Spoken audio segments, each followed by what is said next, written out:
जय श्री माता जी। सेशन में आए हुए सारे सहयोगियों का और ये सेशन जो आगे चल के लाइव देखेंगे, इसकी रिकॉर्डिंग देखेंगे, उन सभी को सहयोग ग्लोबल परिवार की तरफ से नमस्कार। जय श्री माता जी। हम सारे विश्व के सहयोगी जो है अभी श्री माता जी से प्रार्थना करते हुए पूरे चित्त को सहस्त्रार में रखते हुए अपने वीडियो और ऑडियो को म्यूट करते हुए 3 महामंत्र लेंगे। फिर हम श्री माता जी की अमृतवाणी सुनेंगे।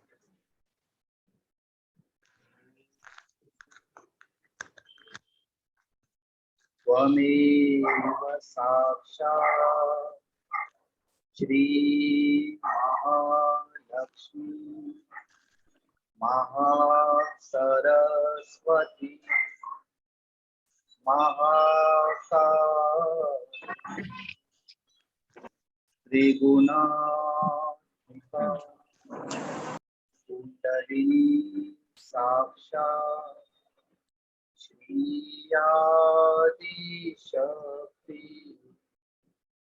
माताजी श्री निर्मला देवी।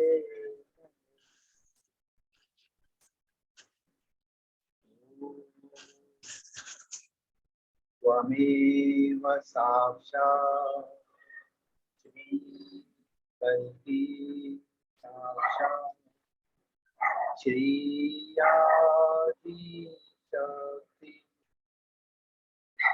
माताजी श्री निर्मला देवी नमो।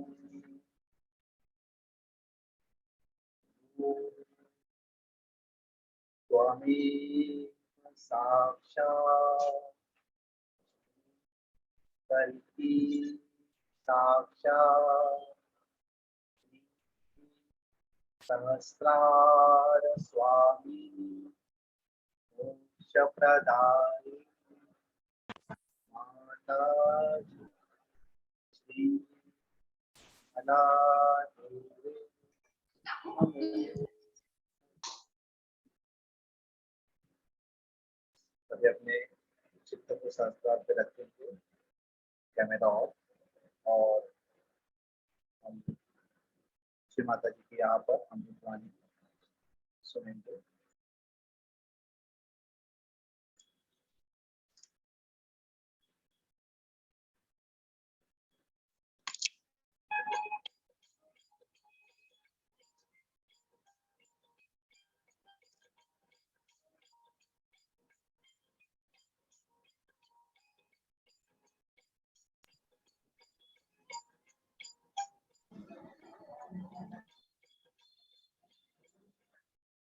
प्रेम की तो कोई भाषा नहीं होती है, तो प्रेम के बारे में कहते। हमारी माँ हमसे जब प्यार करती है वो क्या कह सकती है कि उसका प्यार कैसा।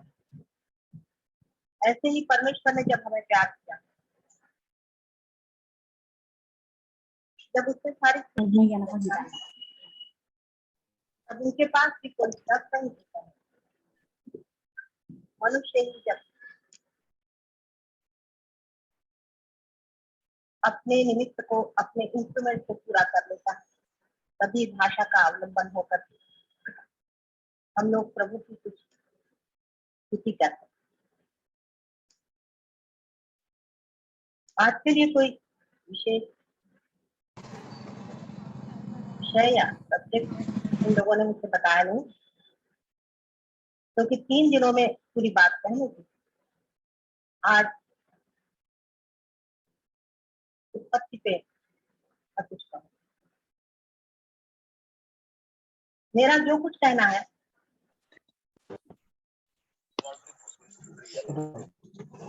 वो हाइपोथेटिकल है। हर एक साइंस में पहले हाइपोथेसिस का मतलब है कि अपनी जो कुछ खोज, उस खोज के बारे में इसकी विचारणा जनसाधारण के सामने रखी जाए। उसके बाद देखा जाता है कि जो कुछ कहा गया है उसमें सत्य कितना, प्रैक्टिकल।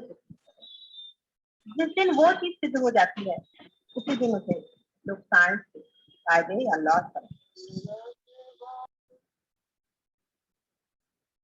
उसी प्रकार मेरा सारा कहना ही आप लोगों के लिए, अधिकतर लोगों के लिए बिल्कुल हाइपोथेटिकल, लेकिन उसकी सिद्धता भी हो सकती है और दिखाई जा सकती है।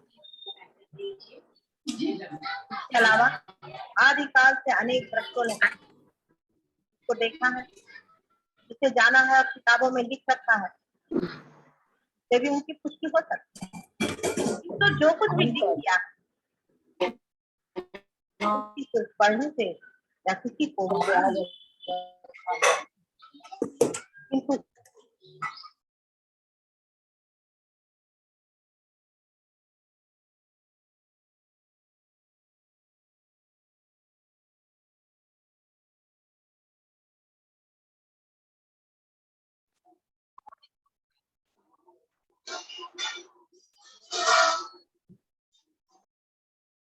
ब्रह्म के बारे में कहा जाता है वो आदि और अंत से तरह, जिसे हम चैतन्य समझते हैं, जिसे हम चैतन्य शक्ति समझते हैं, उससे ब्रह्म का स्वरूप अलग है। चैतन्य शक्ति उसी ब्रह्म का एक अंग है। ब्रह्म माने जो कुछ भी है सब कुछ ब्रह्म। जैसे एक बीज ही सब कुछ पेड़ होता है, जैसे एक ही बीज में से पूरा पेड़ की पेड़ और अनेक अनंत पेड़ निकलते रहते हैं और फिर से वही पेड़ जाकर बीज में खत्म हो जाता है। इसी प्रकार ब्रह्म अनेक प्रकार विकारों में प्रादुर्भावित होता है, यानी परिवर्तन होता है और अंत में फिर वही बीज बन जाता है और फिर बीज से अनेक अनंत विश्व उत्पन्न होते हैं। जैसे कि एक पेड़ का बीज होता है, ऐसे ही ब्रह्म का भी बीज समझ लीजिए, जिसे हम ब्रह्म बीज कहें। हर एक बीज की अपनी सृजन शक्ति होती है, हर एक बीज सृजनात्मक है। इसी प्रकार ब्रह्म की जो सृजन शक्ति है वही ब्रह्म और उनकी ब्रह्म शक्ति के नाम से जाना जाता है। परमात्मा को ये सारी सृष्टि रखने की क्या आवश्यकता पड़ी जब वो संपूर्ण, मनुष्य कितना भी संपूर्ण हो जाता, जब तक उसका एक बच्चा नहीं हो जाता तो आनंद नहीं आता।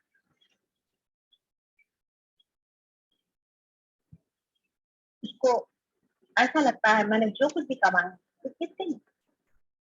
इसीलिए संसार में बहुत से लोग होते हैं जो बहुत धनी होते हैं, अगर उनके पास एक बच्चा नहीं होता तो वो बहुत प्रयत्न करते हैं किसी तरह से उन्हें एक बच्चा, कम से कम एक बच्चा हो जाए।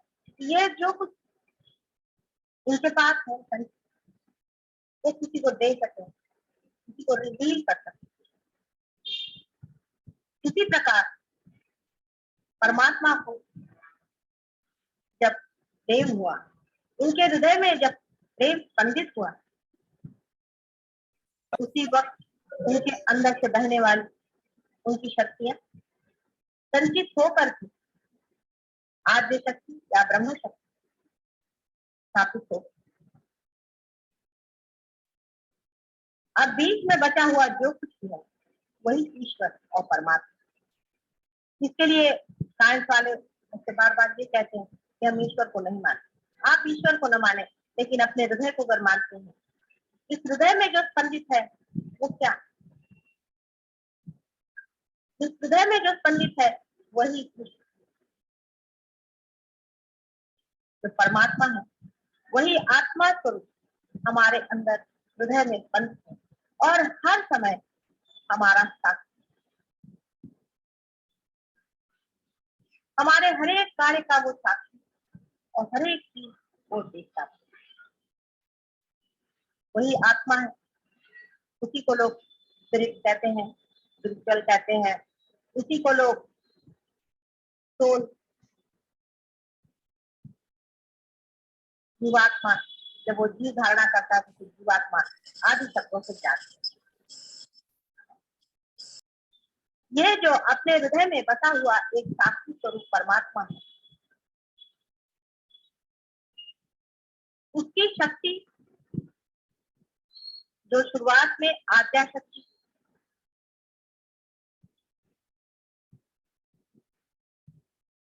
सारे सृष्टि की रचना करने के लिए सज्ज होती है, उस वक्त उसमें 3 तरह से परिवर्तन आते हैं या वो अपने को परिवर्तित करती है। पहले तो उसे ये इच्छा होती है कि मुझे बच्चा होना चाहिए, सृष्टि होनी चाहिए, क्रिएशन होना चाहिए। इस इच्छा के कारण ही वो अपने अंदर तमोगुण धारणा करती है। इसके बारे में भी तो किस दिशा में चलती है और किस तरह से होता है, मैं सोचा डॉक्टर के पास रह जा। तो ऐसा नहीं हो पाई।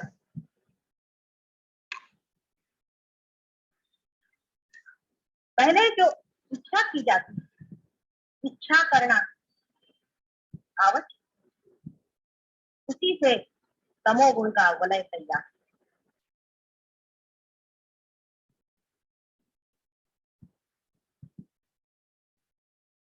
सारा वलय बिंदु मात्र जो आद्या शक्ति है उससे, गति से, मूवमेंट से। आपको आश्चर्य होगा कि एक बिंदु जब घूमकर अपनी ही जगह आना चाहता है तो उसका वलय पैराबोलिक है। आइंस्टीन आजकल कहते हैं कि हर एक चीज की मूवमेंट पैराबोलिक है। अपने यहाँ शिव जी के मंदिर में आपने देखा होगा कि शिव शक्ति जो होती है उसका भी वलय पैराबोलिक है। आइंस्टीन अब कह रहे हैं कि जो चीज घूमती है वो पैराबोलिक घूमती है।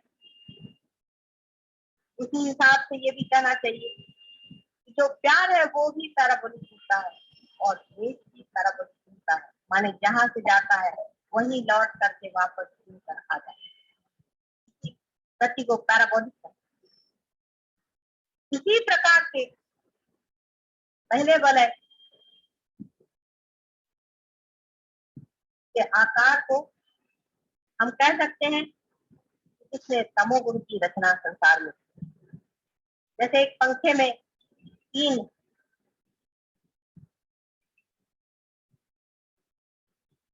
पत्रे जोड़े जाते हैं, उसी तरह से अगर आप कल्पना कर सकें तो पहले एक पैराबोलिक गति का चलना हो। दूसरे, जब कोई चीज की इच्छा की जाए तो उसके लिए कुछ कार्यान्वित होना पड़ता है, कुछ कार्य करना पड़ता है, बगैर कार्य के नहीं होता। एक्टिवेटिंग फोर्सेस आए जिससे रजोगुण की स्थापना। उन्होंने दूसरी जो मूवमेंट की, दूसरा जो पैराबोलिक मूवमेंट किया, उसके कारण रजोगुण की स्थापना। और जो एक्टिविटी हुई, जो कार्यान्वित हुई, इच्छा ये हुई कि अब अपना प्यार उंडेल दें उस क्रिएशन, अपना प्यार उस सृजन किए हुए अपने बच्चे पर उंडेल। यही रेवोल्यूशन और यही तत्व गुणों की रचना है। इस तरह से आप सोच सकते हैं कि एक ही चीज 3 बार घूम करके 3 गुणों को किस तरह से बनाती है और उसके ही अनेक परम्यूटेशन एंड कॉम्बिनेशन, मिलने जोड़ने घटाने से ही बनने वाली ये सारी सृष्टि। और उसमें ही फिर एक पृथ्वी की रचना है। पृथ्वी की रचना भी पैराबोलिक की मूवमेंट से है। अभी आप साइंस में पढ़े तो एक्सप्लोजन की थियोरी बड़ी जबरदस्त लोगों के दिमाग में बैठी, पर 10 साल पहले मैं भी यही कहती थी एक्सप्लोजन हुआ है। बगैर एक्सप्लोजन के हमारी जो क्रांति आज हुई है हो नहीं। इवोल्यूशन की जिस हालत में हम पहुंचे हैं ये बार बार एक्सप्लोजन होकर के हम इस दशा पर आए।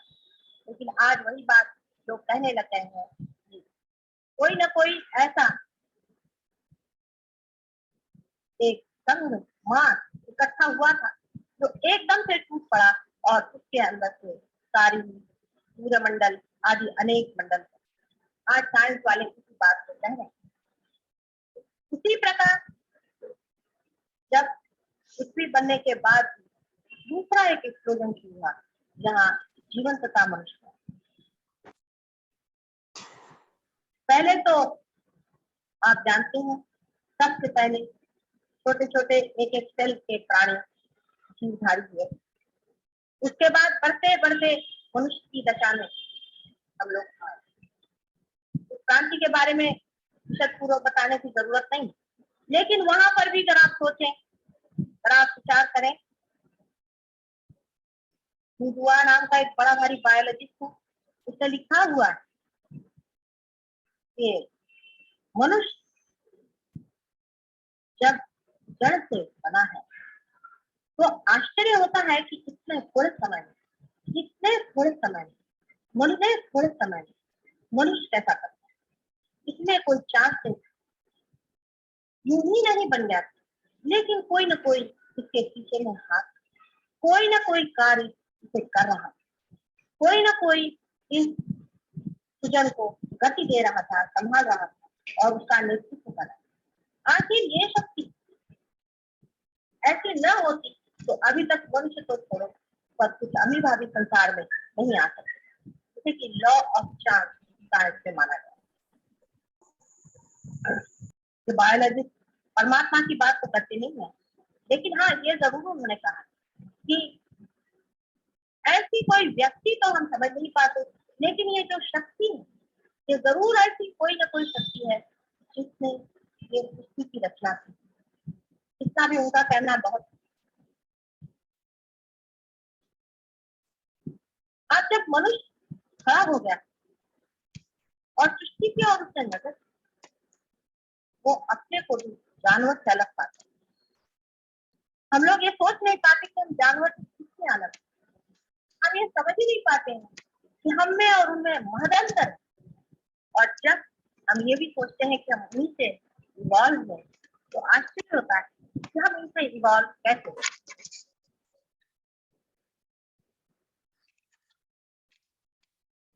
जय माता जी। अभी हम 1 मिनट के लिए ध्यान में जाएंगे ताकि श्री माता जी की जो अमृतवाणी अभी हमने सुनी उसका हम मतलब समझ सकें।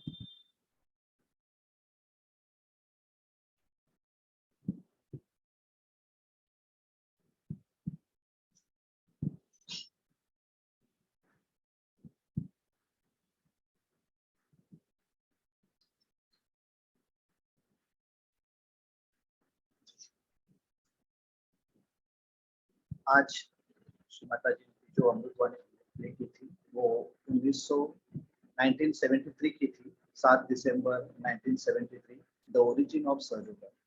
इसमें श्री माता जी ने सहयोग की शुरुआत किस तरह से की इस बारे में बताया, और साइंस जो है, रिसर्च जो है, ये सहयोग का कैसे अविभाज्य अंग है उस बारे में बताया। आज हम जो है यहाँ पर हमारे एक रिसर्च स्कॉलर से मिलने वाले हैं, हमारे एक सहयोगिनी जो है डॉक्टर निशा राठौर। इनके बारे में जितना बताया जाए उतना कम है। इन्होंने काफी लोगों को सहयोग में और बाकी क्षेत्र में रिसर्च करने में मदद की है। उसी के साथ जो है वो फिलहाल जो है एम्स दिल्ली के लिए अपनी सेवाएं अवेलेबल कर रही है। और ये सारे रिसर्च के बारे में हम जब बात करते हैं तब हम स्वागत करते हैं आज के सेशन में doctor Nisha Rathore. Doctor Nisha Rathore, please अपने आप को अनम्यूट कर दीजिए। जय श्री माता जी आप सभी को। बहुत से सवाल है, बहुत से लोग जुड़े हैं। हर कोई चाहता है कि सहयोग को अपने फैमिली को, अपने दोस्तों को, सारे लोगों को साइंटिफिकली बता सके। विश्व भर में सहयोग जो है वो एक साइंटिफिक तरीके से फैला सके, ताकि सहयोग जो है उसके हर अंग की महत्वता हर विश्व में, हर घर घर में पहुंच सके। तो आपका पूरे दिल से सहयोग ग्लोबल परिवार में स्वागत है। आपसे बहुत सारे सवाल पूछने हैं और हम चाहेंगे सबसे पहले आप बताइए कि जैसे अभी श्री माता जी ने हमें बताया कि रिसर्च जो है ये सहयोग का एक अविभाज्य अंग है जो सहयोग की उत्क्रांति जानने में मदद करता है। तो ये जो रिसर्च है, तो ये रिसर्च जो है ये साइंस का भाग है। हम तो भक्ति के भाग में है, ठीक है। सहयोग एक भक्ति है। ये भक्ति शक्ति दोनों के बीच में जो साइंस आता है, इस साइंस के बारे में थोड़ा सा हमें बताइए। सहयोग में रिसर्च के बारे में बताइए। और अपने बारे में भी थोड़ा सा। बिल्कुल।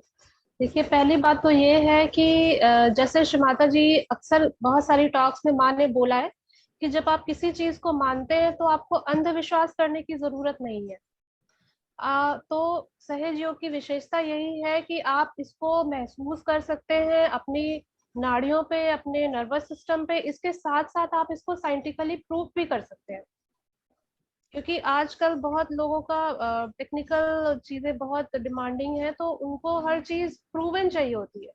तो सहज योगा को साइंस की एक्सपेरिमेंटल बेसिस पे भी ये किस तरह से काम करता है, किस तरह से लोगों को बेनिफिट करता है, वी कैन प्रूव दैट। तो इसलिए सहज योगा का एक साइंटिफिक एस्पेक्ट सभी को पता होना बहुत जरूरी है मेरे हिसाब से। और मैं डॉक्टर निशा राठौर, जैसा अभी आपने बताया कि मैं एक साइंटिस्ट सी की तरह काम कर रही हूँ। पिछले 6 सालों से मैं रिसर्च में हूँ। उससे पहले मेरा पीएचडी थीसिस था जिसमें मैंने ट्यूबरकुलोसिस पे काम किया, और इस वक्त हम लोग बैक्टीरियोफाजेस पे काम कर रहे हैं। बैक्टीरियोफाजेस ऐसे वायरस होते हैं जो बैक्टीरिया को किल करने के लिए रिस्पॉन्सिबल होते हैं। ट्यूबरकुलोसिस जो होता है वो टीबी के लिए। हाँ, टीबी के लिए तो मेडिसिन अवेलेबल हैं। बैक्टीरियोफाजेस एक ऐसे वायरसेस होते हैं जो किसी भी पैथोजन को किल कर सकते हैं। जैसे कि टीबी के लिए अलग बैक्टीरियोफाज होगा, कोई और बीमारी है अगर किसी बैक्टीरिया से हो रही है तो उसके लिए अलग बैक्टीरियोफाज होगा। लेकिन जो कॉमन एक टर्म है, जैसे वायरस एक कॉमन टर्म है, तो बैक्टीरियोफाज एक कॉमन टर्म है। बैक्टीरियोफाज मतलब the virus that eats bacteria. Phage is the phage का मतलब होता है वायरस, और बैक्टीरिया तो है ही, तो बैक्टीरियोफाज मतलब ऐसा वायरस जो बैक्टीरिया को खाता है।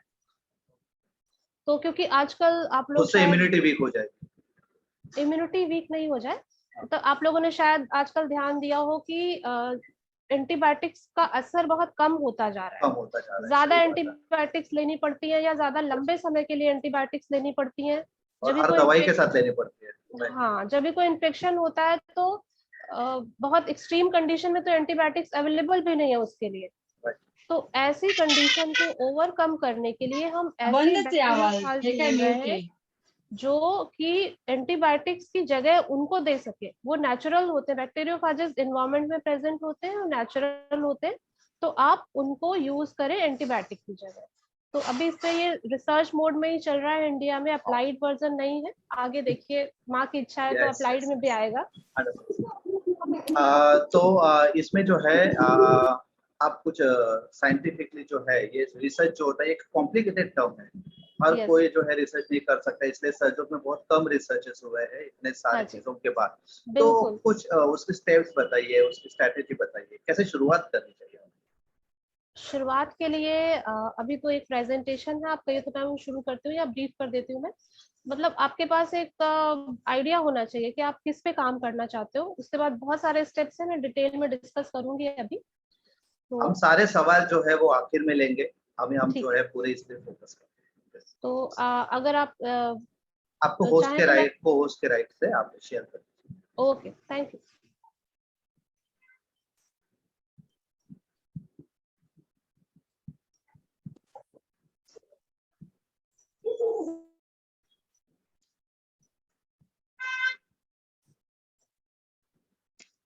आप लोग को स्क्रीन दिख रहा है? हाँ यस दिख रहा है। अभी क्लियर है? पावर पॉइंट हाँ मोड? यस एकदम पावर पॉइंट मोड में है, क्लियर। तो पहले तो माँ को बहुत बहुत धन्यवाद आज का इस सेशन के लिए। श्रीमाता जी प्लीज कंडक्ट दिस सेशन। और माँ, हम सबके हृदय में आइए और हम सबको ज्ञान से परिपूर्ण करिए।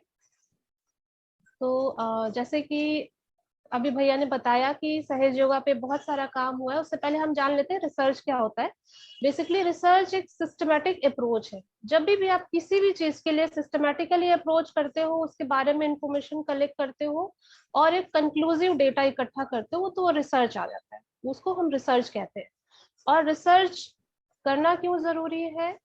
क्योंकि जब आपको एक प्रूफ चाहिए किसी चीज के लिए, स्पेशली बायोलॉजिकल साइंसेज में बहुत प्रूफ, बहुत नेचुरल चीजें होती हैं, तो नेचुरल चीजों को कोई एक्सप्लेन नहीं करना चाहता जल्दी। वो बस देखते हैं नेचर में, हाँ पौधा बड़ा हो रहा है और लोग मूव कर रहे हैं, पानी बह रहा है, मतलब ये नेचुरल कंडीशंस है जिसके बारे में हम में से बहुत कम लोग सोचते हैं कि ऐसा क्यों हो रहा है। जैसे न्यूटन ने सोचा कि सेब ऊपर से नीचे गिरा था उसके बाद एक उन्होंने ग्रेविटेशन का लॉ आ गया पूरा। तो ऐसे ही नेचर में बहुत सारी चीजें हो रही होती, हम कभी सोचते नहीं उस बारे में। तो कुछ लोग ऐसे हैं जो उसको ऑब्जर्व करते हैं, उसके बेसिस पे एक नया नॉलेज जनरेट करते हैं, जिसके बेसिस पे आप उसको बहुत अप्लाइड करके आगे आगे चीजें ले जाते हैं। तो सहज योगा में अगर हम देखें तो बहुत कम लोग काम कर रहे हैं। जैसे डेटा है गूगल पे, मैंने जब सर्च किया तो मुझे बहुत ही कम पब्लिकेशंस मिले, सिर्फ 2300-2400 के आसपास पब्लिकेशंस है। और वो सारे पब्लिकेशंस डिफरेंट डिफरेंट एस्पेक्ट पे हैं, जैसे कि इमोशनल हेल्थ पे है, stress management, anxiety, high blood pressure से related, asthma, respiratory other diseases also, और attention deficit hyper activity disorder जो बच्चों में हो जाता है बहुत बारी। और मेंटल हेल्थ की अगर बात करें तो इस पे भी कई पब्लिकेशन और बहुत सारे अभी रिसेंट पेपर्स आए 3-4 जिसमें बात की गई है कि सहज योगा किस तरह से ब्रेन स्ट्रक्चर और फंक्शन को इम्प्रूव करता है। इस लेवल तक हम बातें कर रहे हैं, लेकिन फिर भी बहुत कुछ जानने को बाकी है, बहुत कुछ समझने को बाकी है। तो बहुत सारे लोगों को रिसर्च में आने की और जुड़ने की जरूरत है। तो अब मैं बात करना चाहूंगी आप लोगों से कि ये देखिए, ये कुछ पेपर्स हैं, जैसे कि अभी ये पेपर है आपका जिसमें बताया गया है effect of Sahaj yoga meditation on mental health. ये एक रिव्यू है। रिव्यू आर्टिकल्स वो होते हैं जिसमें कि बहुत सारे ऑथर्स की इंफॉर्मेशन को कलेक्ट करके एक इंटीग्रेटेड रिपोर्ट पब्लिश करते हैं। तो अगर आप इस आर्टिकल को पढ़ेंगे तो आपको पता चलेगा कि मेंटल हेल्थ पे क्या क्या पब्लिकेशंस हैं सहज योगा से रिलेटेड। दूसरा एक पेपर है Sahaj Yoga in the management of moderate to severe asthma. Asthma पे रेंडमाइज ट्रायल्स हैं, तो किस तरह से अस्थमा को इम्प्रूव किया गया पेशेंट को सहज योगा मेडिटेशन के थ्रू, इस पेपर में आप अच्छी तरह से देख सकते हैं। फिर ये एक पेपर है जिसमें बात किया गया है कि किस तरह से सहज योगा मेडिटेशन के थ्रू ब्रेन के ग्रे मैटर कंटेंट को वॉल्यूम उसका बढ़ाया गया, क्योंकि जो हमारा ग्रे मैटर होता है वो रिस्पॉन्सिबल होता है ब्रेन की फंक्शनिंग के लिए। एक्टिव ब्रेन जो होगा उस पर्सन के अंदर ग्रे मैटर कंटेंट का वॉल्यूम अच्छा होगा।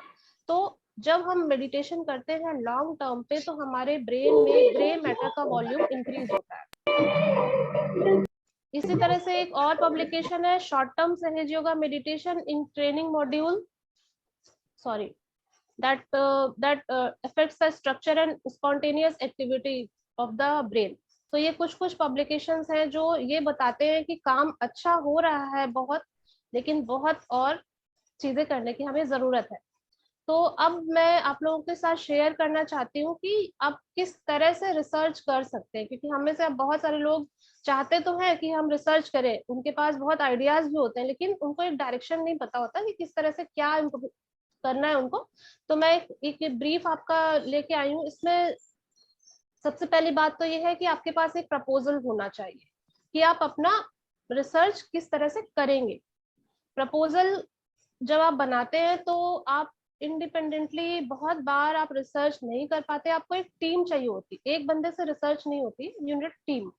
तो टीम के लिए आपको कोलैबोरेशंस देखने पड़ेंगे, जैसे कि आप सपोज किसी कृषि विभाग में आप प्लांट्स पे कुछ आप देखना चाहते हैं, आप बॉटनी के डिवीजन में काम करते हैं, तो आपको अगर कुछ इक्विपमेंट की जरूरत है जो कि फिजिक्स वाले लोग यूज करते हैं, तो आपको फिजिक्स के डिपार्टमेंट से कोलैबोरेशन करना पड़ेगा। और मोस्ट ऑफ द पेपर्स में, क्योंकि सहज योगा बायोलॉजिकल साइंसेस से रिलेटेड है, हम जीवित चीजों की बात करते हैं, तो आपको बायोस्टैटिस्टिकली अपने एक्सपेरिमेंट्स को प्रूव करना पड़ेगा कि यस सहज योगा से इम्प्रूवमेंट हो रहा है। तो आपको स्टैट्स लगाने के लिए कोई स्टैटिशियन की भी जरूरत पड़ेगी। तो आपके कोलैबोरेटर टीम जो होगी उसमें आपको एक स्टैटिशियन रखना है, एक आपको उस टेक्निक का एक्सपर्ट रखना है। अगर आप मेडिकल इश्यूज की बात कर रहे हैं तो आपकी टीम में एक मेडिकल पर्सन होना चाहिए या नर्सिंग स्टाफ होना चाहिए, और साथ के साथ इम्प्लीमेंटेशन के लिए आपके पास मैनेजिंग टीम पूरी होनी चाहिए। तो आपके पास कोलैबोरेशंस हो गए, सपोज आपने 2-3 जगह से कोलैबोरेट कर लिया, एवरीवन इज रेडी, आपने अपना प्रपोजल उनके साथ डिस्कस किया। उसके बाद आप, क्योंकि एक मेन कंसर्न है फंडिंग का, जब भी आप रिसर्च करते हो आपको पैसे की जरूरत पड़ती है, तो या तो आप अपना पैसा लगाएंगे, आपकी टीम का पैसा लगाएंगे, या आप गवर्नमेंट से अपने प्रपोजल के लिए फंड के लिए भी रिक्वेस्ट भेज सकते हैं। रिक्वेस्ट करने के लिए फंडिंग एजेंसी है, अभी मैं आपको उसका डिटेल शेयर कर दूंगी। तो इंडिया में हमारा डीएसटी है, वो प्रमोट करता है ऐसी research department of science and technology. Yes department of science and technology, जो प्रमोट करता है मेडिटेशन से रिलेटेड रिसर्च एक्टिविटीज को। और भी इसके अलावा आईसीएमआर है, डीबीटी है, इस तरह के और भी ऑर्गेनाइजेशन है जो आपके प्रपोजल को ले सकते हैं। बट स्पेशली मेडिटेशन से रिलेटेड के लिए डीएसटी ने एक अलग से स्कीम निकाली, दैट इज कॉल्ड सत्यम। और इसके अलावा आप अपने प्रोजेक्ट की फंडिंग अब्रॉड से भी ले सकते हो। बहुत सारे ऐसे ऑर्गेनाइजेशन हैं जो कि रिसर्च करने के लिए प्रमोट करते हैं, फंड करते हैं। Bill and Melinda Gate Foundation है, जैसे कि टाटा के कुछ सपोर्ट है, टाटा टीम भी कुछ सपोर्ट करती है। तो आप अब्रॉड भी देख सकते हो और इंडिया में देख सकते हो। आपको एक फंडर चाहिए बेसिकली जो आपके रिसर्च को प्रमोट करे फाइनेंशियली। और अगर आपको फंडिंग नहीं मिल रही है तो अगर आप अपने बेसिस पे अपनी एक कोलैबोरेटिव टीम के बेसिस पे कंडक्ट कर सकते हैं, then it is always good.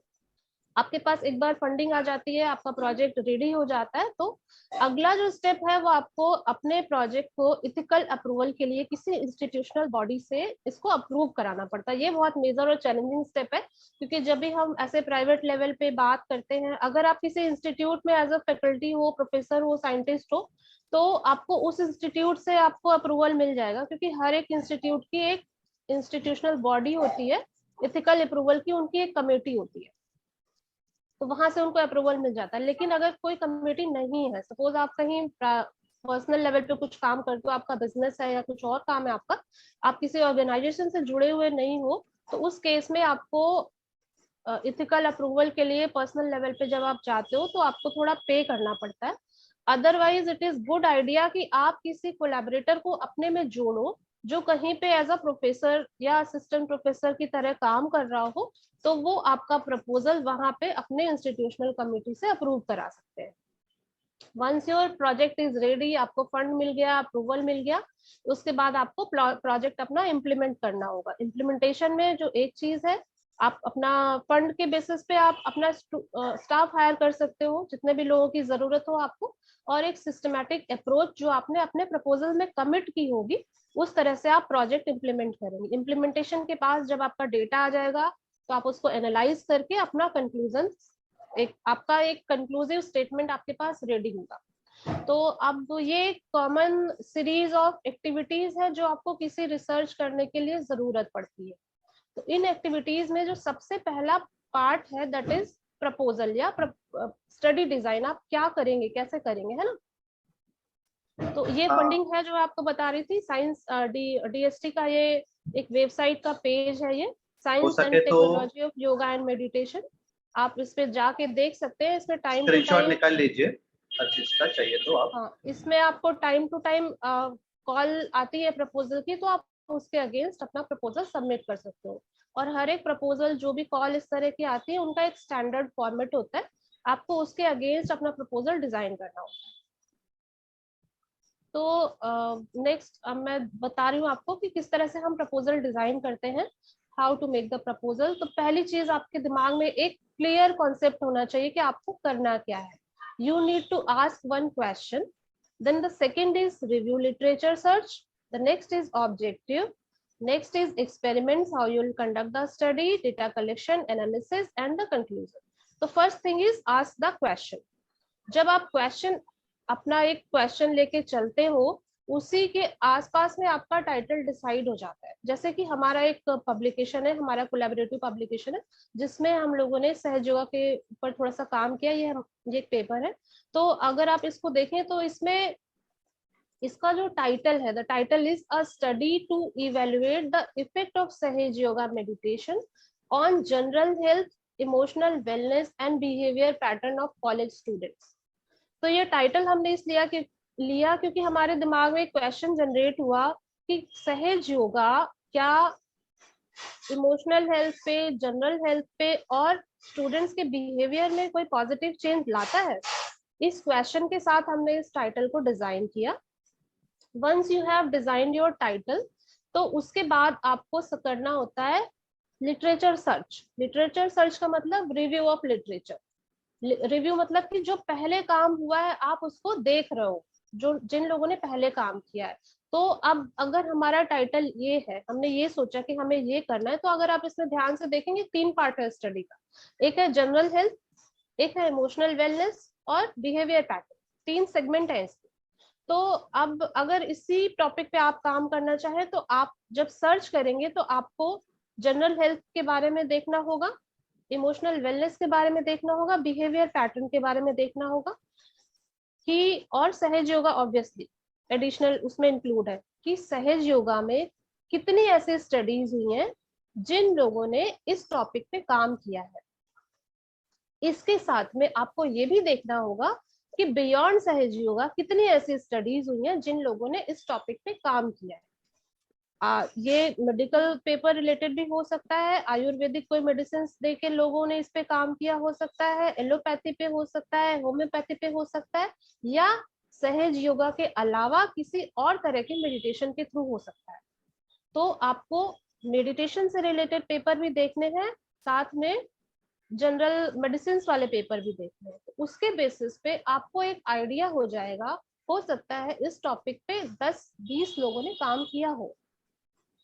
और जब सेग्रीगेट देखेंगे, क्योंकि इमोशनल हेल्थ पे आपको बहुत सारे पेपर मिलेंगे, may be it may be 1000 papers, है ना। तो जब आप इन पेपर्स को, आप 1000 तो नहीं पढ़ सकते, लेकिन हाँ आप 4-5 तो पढ़ ही सकते हो। रिव्यू ऑफ लिटरेचर में at least you should go for 20-30 papers initially. तो हमें उससे याद है, हमें याद है कि हमने जब इस पे ऊपर काम करना शुरू किया था तो हमने पूरी एक टीम लगा दी थी सारे रिसर्च पेपर कलेक्ट करने के लिए, उसके प्रिंट आउट्स लेने के लिए, और सब लोग बैठ के वो रिसर्च पेपर्स पढ़ रहे थे। हम लोगों ने बहुत सारा एक collective, I think we gone with 40-50 publication. हाँ, तो उस एक आपको थॉरो रिव्यू ऑफ लिटरेचर करना होगा, तब आपको ये पता चलेगा कि लोगों ने इन पैरामीटर्स को स्टडी करने के लिए क्या क्या टेक्निक्स यूज की है। जनरल हेल्थ के लिए लोगों ने क्या क्या पैरामीटर्स किए हैं, इमोशनल वेलनेस के लिए क्या क्या किए हैं, बिहेवियर पैटर्न के लिए क्या क्या किए हैं। मतलब आपको पता चलेगा कि एग्जैक्टली इस टॉपिक की रिसर्च के लिए क्या क्या किया है लोगों ने। अब इसके साथ हो सकता है कि आपके पास कुछ नया टेक्निक हो, जैसे कि सहज योगा पे। अब मान लीजिए सहज योगा पे इस टॉपिक पे किसी ने काम नहीं किया, तो हम दूसरे लोगों ने कुछ और यूज करके इन पैरामीटर्स को इम्प्रूव करने की कोशिश की, तो हम सहज योगा मेडिटेशन से इनको इम्प्रूव करने की कोशिश करेंगे। बट आपकी जो मेजरमेंट होगी, जैसे कि जनरल हेल्थ के लिए क्या पैरामीटर्स लोगे, हम जब भी कंपेयर करते हैं तो आपके पास मेजरमेंट होनी चाहिए कि हेल्थ जब आप किसी की बोलते हो जनरल हेल्थ, तो 100 यूनिट इज वेरी परफेक्ट, एकदम हेल्दी, 90 इज थोड़ा कम perfect, 80 is okay, but 50 is not okay.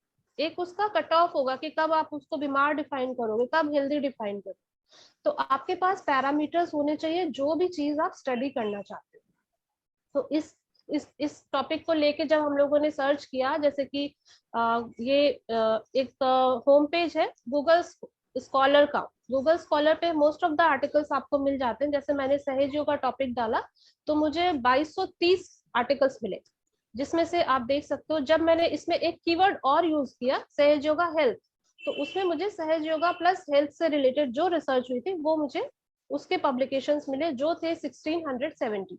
तो जैसे जैसे आपके कीवर्ड्स उसमें ऐड होते जाएंगे, आपका डेटा और फिल्टर होके आपको मिलेगा और आपको स्टडी के लिए और फोकस मटेरियल मिल जाएगा। आपने सारा एक बार स्टडी कर लिया, जैसे कि हम लोगों ने जब स्टडी किया तो हमें एक पेपर हमने ये देखा, Sahaj yoga meditation as a family treatment program for children with attention deficit hyper activity disorder, जिसमें बच्चों को अटेंशन उनका कम हो जाता है, तो वो चीजों को अच्छी तरह से नहीं कर पाते, it's a kind of hyper active हो जाते हैं। फिर हमने देखा कि effect of Sahaj yoga meditation on quality of life, anxiety and blood pressure control. तो इस तरह से हमने बहुत सारे पैरामीटर्स, बहुत सारे पेपर्स निकालने के बाद एक अपना स्ट्रैटेजी बनाया कि हम किस तरह से काम करेंगे, और उसके बेसिस पे हमने ऑब्जेक्टिव डिजाइन की। ऑब्जेक्टिव आपके 4-5 इज बैलेंस्ड, मतलब 5 से ज्यादा ऑब्जेक्टिव बहुत मुश्किल होता है कंप्लीट करना। तो इट इज ऑलवेज बेटर कि आप अपनी स्टडी को कुछ पार्ट्स में डिवाइड करें और एक एक ऑब्जेक्टिव को एज अ माइलस्टोन आप कवर करते चले। तो हमने इस स्टडी में 2 ऑब्जेक्टिव रखे थे। First is to analyze the effect of Sahaj Yoga on general health on students, and second is to evaluate the effect of Sahaj Yoga on emotion and behavior pattern on study participants. तो इस 2 objective के साथ हमने 3 parameters को cover किया, general health, emotional health and behaviour pattern. अब आप आपके जब ऑब्जेक्टिव डिजाइन हो जाते हैं उसके बाद आप अपने मेथड्स को डिफाइन करते हो कि हम ये ऑब्जेक्टिव्स को कंप्लीट कैसे करेंगे, क्या अप्रोच लेके चलेंगे। तो ये फ्लो हाँ, ये आपका ऑब्जेक्टिव्स वगैरह हो गया। इथिकल अप्रूवल के लिए आपको अपने प्रोजेक्ट में डालना पड़ेगा कि आप इथिकल अप्रूवल लोगे once you will have the funding approved. कि कहाँ से लोगे, आपको थोड़ा सा हिंट करना पड़ता है कि आप इंस्टीट्यूशनल रिव्यू बोर्ड किसी इंस्टीट्यूट से अगर आप कोलैबोरेशन में डाल रहे हो तो वो आप लिख सकते हैं इसके अंदर। और आपको इन्फॉर्म कंसेंट भी डिजाइन करेंगे जो आप स्टडी पार्टिसिपेंट्स को उसमें इनरोल करेंगे। जैसे यहाँ पर हमने स्टूडेंट्स की बात की है, तो स्टूडेंट को आप ऐसे नहीं बोल सकते बस आओ और मेडिटेशन करो और ऐसे हो गया। आपको एक रिटन डॉक्यूमेंट अपने पास रखना पड़ेगा कि उस पार्टिसिपेंट ने आपको विलिंगली ओके बोला है आपकी स्टडी में एनरोल होने के लिए। This is very very important aspect, क्योंकि आप किसी भी पार्टिसिपेंट की पर्सनल चीजें, आप उसकी हेल्थ इश्यूज को या बिहेवियर पैटर्न को आप नहीं पूछ सकते। अगर आपको आपकी स्टडी में उसको एनरोल करना है तो आपको उससे एक रिटन कंसेंट लेना पड़ेगा कि यस वो अपनी पर्सनल चीजें आपको शेयर करने को रेडी है। हमने तो ये वीडियोस कवर किए थे, राइट? हर स्टूडेंट्स यस के videos. Yes yes that is required, because कभी बहुत बारी पब्लिकेशन के टाइम पे कोई क्लेम कर सकता है कि आपने मेरी इंफॉर्मेशन आपने अपने पेपर में यूज की है, तो उसके लिए आपको एक रिटन कंसेंट रखना बहुत मैंडेटरी है। वंस ऑल दिस हैपेंड, तो उसके बाद मेथोडोलॉजी की बात करते हैं। तो हमने क्या किया, ये ओवरफ्लो है, फ्लो चार्ट है जिस तरह से हमने प्लान किया था स्टडी को। तो पहले हमने डिसाइड किया कि study site selection is very important. आप स्टडी कहाँ पे करोगे, कौन सी जगह पे आपको सपोर्ट मिलेगा, क्योंकि स्टूडेंट है तो ऑब्वियसली कॉलेज और स्कूल में ही मिलेंगे। तो भैया ने बहुत सारी मेहनत करके कॉलेज से कोलैबोरेशन में काम किया। तो हमने थाने में एक इंस्टीट्यूट है वहां से कोलैबोरेटिव काम हुआ था। तो साइट सिलेक्शन जब आप करते हो तो साइट सिलेक्शन के लिए भैया ने अप्रोच किया, वहाँ की जो अथॉरिटी थी प्रिंसिपल को अप्रोच किया, उनको कन्विंस किया कि किस तरह से सहज योगा मेडिटेशन इम्प्रूव करता है बच्चों की हेल्थ को। और आफ्टर दैट कन्विंसिंग हमने जब स्टडी शुरू करी थी तो सारे स्टूडेंट जो भी थे उनसे हमने विलिंग पार्टिसिपेंट जो भी थे उनसे हमने रिटन कंसेंट लिया कि यस दे आर विलिंग। और उसके बाद हमने जो 3 पैरामीटर्स लिए थे, जनरल हेल्थ, इमोशनल हेल्थ और बिहेवियर पैटर्न, उनको हमने पहले बेसलाइन पे स्टडी किया, फिर आफ्टर मेडिटेशन स्टडी किया। तो बेसलाइन के लिए, जनरल हेल्थ के लिए जो पैरामीटर्स थे दैट वाज हमने उनका नॉर्मल ब्लड ऑक्सीजन कितना है, पल्स रेट कितना है, उसके लिए इक्विपमेंट कौन सा है। जब ये आप स्टडी डिजाइन करते हो तो आपको इक्विपमेंट का भी बहुत ध्यान देना है, क्योंकि काफी सारे इक्विपमेंट बहुत कॉस्टली आते हैं। तो आप जब बजट अपना करोगे तो आपको ये भी ध्यान रखना है कि इक्विपमेंट का कॉस्ट उसमें ऐड होगा। तो मोस्ट ऑफ द टाइम क्या होता है कि बजट आपका अगर बहुत हायर साइड है तो फंडिंग एजेंसी जल्दी अप्रूव नहीं करती। तो आपको एक मिड में रखना होगा कि बहुत ज्यादा भी नहीं होना चाहिए, आपका काम जितने में चले। इसीलिए कोलैबोरेशंस आप ज्यादा से ज्यादा करो। जितने इंस्टीट्यूट से आप कोलैबोरेशन करोगे, हो सकता है कि एक इंस्टीट्यूट में एक इक्विपमेंट आपको मिल जाए, दूसरे में दूसरा मिल जाए, तो आपका काम इजी हो जाएगा। तो we studied the blood oxygen level, pulse rate using oximeter, temperature हमने लिया था इंफ्रारेड थर्मोमीटर से डिफरेंट डिफरेंट चक्रास का पाम पे। एक मिनट दीदी, यही दो इंस्ट्रूमेंट जो थे वो बाद में, यह रिसर्च हमारा हुआ था कोरोना के पहले, और यही इंस्ट्रूमेंट्स बाद में कोविड में हर जगह पे इस्तेमाल हो रहे थे दुनिया भर में। ये श्रीमाता जी का बिल्कुल ब्लेसिंग है कि उन्होंने किस तरह से इन 2 इंस्ट्रूमेंट को पूरी दुनिया के लिए मैंडेटरी बना दिया। और जनरल और इमोशनल हेल्थ के लिए एक हमने क्वेश्चनर भी यूज किया था, that is called as short form survey. इसमें 36 SF36 बोलते हैं, इसमें 36 क्वेश्चंस होते हैं। कुछ जनरल हेल्थ से रिलेटेड होते हैं और कुछ इमोशनल हेल्थ से रिलेटेड होते हैं। इसके अलावा हमने एक बिहेवियर पैटर्न को स्टडी करने के लिए SDQ, एक स्ट्रेंथ एंड डिफिकल्टीज क्वेश्चनर है, ये SDQ बोलते हैं शॉर्ट में इसको, ये यूज किया था। तो इसके बेसिस पे हमने तीनों पैरामीटर्स के एक बेसलाइन स्टडी किया। सारे स्टूडेंट्स से ये क्वेश्चनर फिल कराए गए और उनका ये बेसलाइन पैरामीटर टेम्परेचर और ऑक्सीजन लेवल मेजर करके एक डेटा मेंटेन किया गया सारे पार्टिसिपेंट का।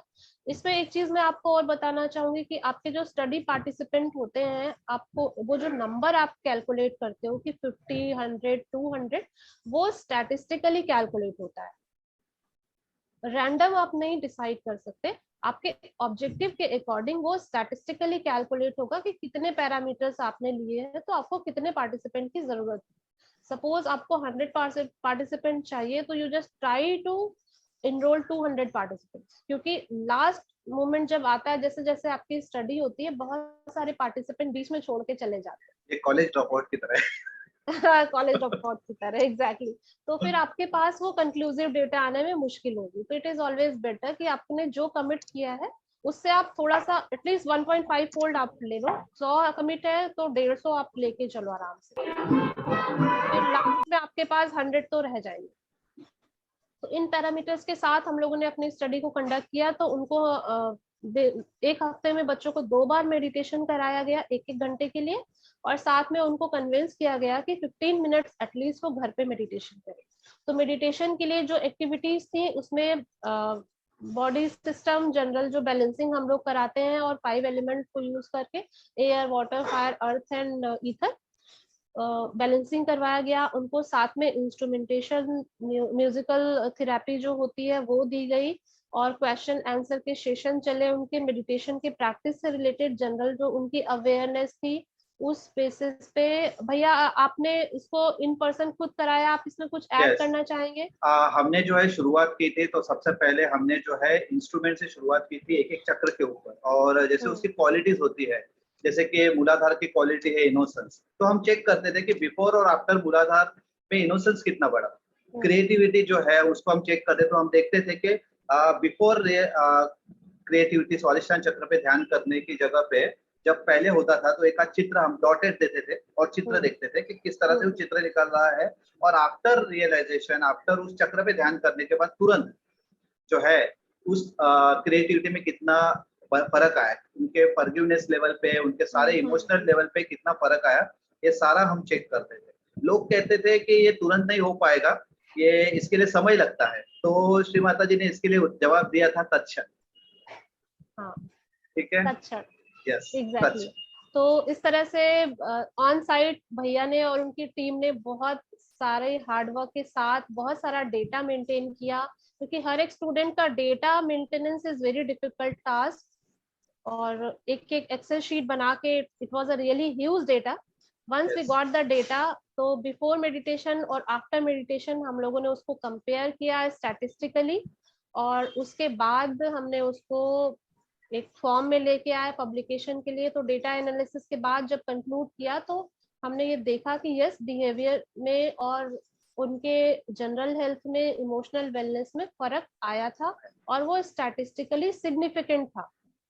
तो उसके लिए SPSS सॉफ्टवेयर यूज किया गया था, but there are many software जिनको आप यूज करके कर सकते हो, बट इट ऑलवेज गुड कि आप एक स्टैटिस्टिशियन को अपनी टीम में रखो। तो अब एक बार ही हमारे हाथ में कंक्लूजन आ गया, डेटा एनालिसिस हो गया, तो अब हमने सोचा कि अब अपने पेपर को पब्लिश कराना है अपने डेटा, क्योंकि अगर आप कुछ भी रिसर्च करके अपने साथ रख लेते हो तो उससे कुछ बेनिफिट नहीं होता है जब तक आपको सोसाइटी में आपने उसको बताया नहीं कि हुआ क्या है, कैसे हुआ है। तो उसके लिए पब्लिकेशन इज मैंडेटरी, अदरवाइज आपकी हार्डकोर मेहनत का कुछ फायदा होने वाला नहीं है। तो पब्लिकेशन, जब आपका डेटा एक बार रेडी हो जाता है तो आप अपने टॉपिक के हिसाब से पहले आपको पब्लिकेशन के लिए जनरल सेलेक्ट करना पड़ेगा कि आपका डेटा किस तरह का है। उसके बेसिस पे there are thousands of journals, तो there are some journal finders website भी होती है। तो आप जब भी आप बनाते हो तो आप एक छोटा समरी अपना बनाते हो, टाइटल तो रहेगा ही आपका, साथ में आप एब्स्ट्रैक्ट बोलते हैं जिसको, एक छोटा समरी रहता है। तो छोटे समरी को जब आप एब्स्ट्रैक्ट अपना पब्लिक जनरल फाइंडर में डालते हो तो वो कुछ सजेस्ट भी करके देता है जनरल्स को, आप उसमें से चूज कर सकते हो, या आप रैंडमली, आपको अगर आप पता है कि किस तरह के जनरल में आपका काम पब्लिश हो सकता है तो आप सर्च कर सकते हो। उसमें एक और चीज आजकल बहुत ज्यादा आ रही है कि कुछ पब्लिकेशन, आप most of the publications are now paid. तो जब आप फंडिंग के लिए अप्लाई करोगे कहीं तो आप उसमें एक क्लॉज जोड़ोगे पब्लिकेशन का, पब्लिकेशन के लिए आप कम से कम 2-3 लाख रुपीस एडिशनल आप उसमें ऐड करके रखोगे तो आपको बाद में आराम रहेगा। तो once you are ready with your title, your summary of the study, फिर आपके ये ब्रीफ हेडिंग्स है, ये सारे पब्लिकेशन में ऑलमोस्ट कॉमन रहते हैं। आपको अपने टॉपिक का इंट्रोडक्शन देना होगा, फिर आपको अपने स्टडी कैसे किया है, मटेरियल एंड मेथड्स देना होगा, फिर आप रिजल्ट्स पे आओगे और डिस्कशन एंड रेफरेंसेस। इस डिस्कशन और कंक्लूजन इसी में आप रिजल्ट में ऐड कर सकते हो, मतलब या तो आप रिजल्ट के साथ दे सकते हो कंक्लूजन क्या था आपका, या डिस्कशन में आप कहीं पे डाल सकते हो। तो इस स्टडी को हम लोगों ने कंडक्ट करने के बाद एक छोटा पेपर हम लोग का ये पेपर है, आप देख सकते हो, इसको ऑनलाइन अवेलेबल है फ्री ऑफ कॉस्ट। तो आप इसमें जो भी रिसर्च करोगे उसे ओपन एक्सेस में रख दीजिए ताकि हजारों लोग देख सकें। बिल्कुल बिल्कुल। तो आप इस स्टडी में देख सकते हो 16 to 21 इयर्स के स्टूडेंट्स ने पार्टिसिपेट किया था, and we concluded that the study showed a significant improvement in general emotional health and behavior pattern on practicing सहज योगा meditation for 12 weeks। तो ये हमारी एक छोटी सी स्टडी थी। अब आप लोग के कुछ क्वेश्चंस हो तो आप बता सकते हैं। यहाँ पर एक मेरा थोड़ा सवाल है, मुझे जी। पूछना है कि देखिए क्या होता है ना, जब रिसर्च हम कंडक्ट करते हैं तो हमारे साथ 100-150 लोग जुड़ जाते हैं, राइट, ठीक है, ओके। हम बैकअप भी रखते हैं, या कि एक कॉलेज में अगर हमारा नहीं हुआ तो हमने एक सेकंड कॉलेज रखा था जहाँ पर हम साइमल्टेनियसली कर रहे थे चीजों को। इसमें लोग तो बहुत सारे जुड़ जाते हैं, लेकिन सबका नाम हम जो है ना पब्लिश नहीं कर पाते। हाँ। ठीक है, तो हमें कितने लोगों का नाम यहाँ पर जो लिखे हुए हैं नाम है उस तरह से, तो कितने लोगों के नाम यहाँ पर हम ऐड कर सकते अगर आप देखेंगे तो जनरल्स की बहुत सारी पॉलिसीज होती है कि आप जब क्रेडिट दे रहे हो तो क्या क्या कंट्रीब्यूशन किया है पार्टिसिपेंट्स ने, ऐसा कुछ लिमिट नहीं है। आप 50 लोगों के नाम भी डाल सकते हो, लेकिन उनका कंट्रीब्यूशन सिग्निफिकेंट होना चाहिए। ये नहीं कि किसी ने एक दिन आके एक फॉर्म साइन करा लिया तो आप उसको ऑथरशिप दे दें, लेकिन जिसने एक्चुअली पार्टिसिपेट किया है स्टडी में, रेगुलर पार्टिसिपेंट है वो आपका, तो आप उसका नाम दे सकते हो। उन पैरामीटर्स के अकॉर्डिंग कंट्रीब्यूशन की कभी कहीं भी लिस्ट मांगते हैं, कंट्रीब्यूटर्स ने क्या कंट्रीब्यूट किया है राइटिंग में, आपके इम्प्लीमेंटेशन में, डिजाइनिंग में, आपके मैन्युस्क्रिप्ट रिव्यू में, ये सारे हेडिंग्स के अंदर जिसने पार्टिसिपेट किया होता है आप उसका नाम दे सकते हो। अब बाकी लोगों का नाम आप एक्नॉलेजमेंट में दे सकते हो, जिन्होंने छोटा छोटा कंट्रीब्यूशन किया है, जिनको आप ऑथरशिप में नहीं डाल सकते, आप उनको एक्नॉलेजमेंट में ऐड कर सकते हो। कभी कभी इस तरह से हो जाता है कि ये जो सारा रिसर्च है ये पब्लिश हो जाता है, तो हम इसको ज्यादा से ज्यादा लोगों तक कैसे पहुंचाएं? उसके लिए अगर आपका पब्लिकेशन ओपन एक्सेस में हुआ है तो आप उसको कुछ फ्रीली साइट से, जैसे कि रिसर्च गेट है, आप उस पर डाल सकते हैं अपने, आप फेसबुक पे आप उसको शेयर कर सकते हैं, ट्विटर पे ऐड कर सकते हैं, जो भी सोशल नेटवर्किंग के जितने भी चीजें हो रही हैं आप अपने पब्लिकेशन को उसमें ऐड कर सकते हैं, लेकिन it should be in open access category. कुछ एक जनरल्स क्या होते हैं, उनके पास 2 कैटेगरी होती है, एक ओपन एक्सेस, एक सब्सक्रिप्शन। ओपन एक्सेस कैटेगरी में तो पेड होता है वो, यू हैव टू पे फॉर दैट। और जैसे कि बहुत सारी पे पब्लिकेशन चार्जेस अगर ज्यादा होते हैं तो हम नहीं पे कर पाते उनको, उस केस में हमारा पेपर तो पब्लिश हो जाता है, बट वो सब्सक्रिप्शन कैटेगरी में होता है, जिसमें कि सब लोग फुल टेक्स्ट नहीं पढ़ सकते हैं, उसमें सिर्फ वो एब्स्ट्रैक्ट पढ़ सकते हैं। तो अगर आप उसको ओपन एक्सेस में पब्लिश कराते हैं तो आप अपने नेट सोशल मीडिया पे उसको ऐड कर सकते हैं, बट अगर ओपन एक्सेस में पब्लिश नहीं हुआ है तो फिर आप उसका सिर्फ एब्स्ट्रैक्ट ऐड कर सकते हैं। एब्स्ट्रैक्ट जैसे कि ये है ना पेज, तो बस आप उसका फ्रंट पेज ऐड कर सकते हैं, फिर जिसको भी जरूरत होगी वो अपना पे करके वो पेपर परचेज कर सकता है उस जनरल के थ्रू। हमारे साथ डॉक्टर रमेश जुड़े हुए हैं, डॉक्टर रमेश उपाध्याय जी, जो कि नारगोल में मेडिकल इसमें इंचार्ज है। तो डॉक्टर रमेश जी, आप कुछ कहना चाह रहे हैं? आपने हैंड रेज किया। नहीं भैया, मैं कुछ कहना नहीं चाह रहा हूँ। हाँ, बस मैंने मेरी प्रेजेंस दिखाई आपको कि मैं अभी यहाँ हूँ। Okay, great, we notice your presence. और हम कहेंगे कि हर कोई जो है अपना नाम लिखे तो हमें पता चलेगा कि एंड्रॉइड ब्लूड्रॉइड लिखने से अच्छा वो सारा इम्पोर्टेंट है, ठीक है। उसके बाद मुझे एक सवाल है डॉक्टर निशा, ये सारा जो चीज है ये करने में कितना समय चला जाता है? भैया दैट डिपेंड्स, आपकी स्टडी कितनी बड़ी है, मतलब आपके पार्टिसिपेंट्स का नंबर कितना है और आपने ऑब्जेक्टिव में क्या क्या कमिट किया है। यूजुअली मतलब 1 year to 5 years की स्टडी लोग प्लान करते हैं most of the time. Regular duration is 3 years। तो हमें जो 3 साल लगे वो बराबर लगे, मुझे लगा बहुत डिले हुआ। नहीं ऐसा नहीं है। फंडिंग एजेंसीज का जो क्राइटेरिया होता है वो यूजुअली 3 साल की स्टडी अप्रूव करते हैं, और कभी कभी इट इज वेरी रेयर कि 5 years है, बट रेगुलर इज 3 years। तो आपको 1 to 5 years का अगर छोटा स्टडी है, it may cover in 1 year, but it's very rare कि वो हो पाए 1 साल में। और ये रिसर्च जो है ये इसमें सफलता मिलने के चांसेस कितने हैं? 50-50 50-50। मीन्स देयर एक्चुअली रिसर्च के लिए जब आप हाइपोथेसिस बनाते हो, मतलब आप जब आइडिया डिजाइन कर रहे हो तो 2 हाइपोथेसिस होती है। एक आपकी नल हाइपोथेसिस, एक ऑल्टरनेटिव हाइपोथेसिस।